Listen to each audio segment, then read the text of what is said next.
ফেরেশতাগণের প্রতি ঈমান আনার অপরিহার্যতা সূরা নিসার 136 নম্বর আয়াতে আছে, ওয়া ইয়াকফুর বিল্লাহি ওয়া মালাইকাতিহি ওয়া কুতুবিহি ওয়া রুসুলিহি ওয়াল ইয়াউমিল আখিরি ফাকাদ যাল্লা যালালাম বাইদা।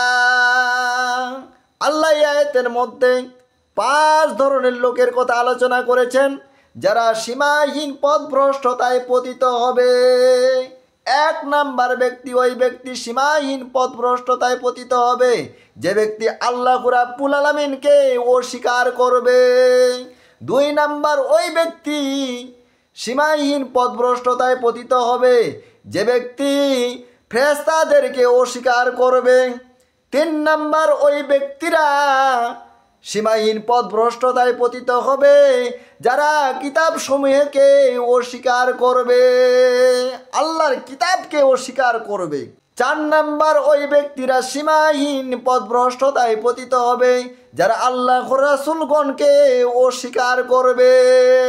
আর 5 নাম্বারে হলো ওই ব্যক্তিরা, ওই সব ব্যক্তিরা সীমাহীন পথভ্রষ্টতায় পতিত হবে, শেষ দিবসকে অস্বীকার করবে।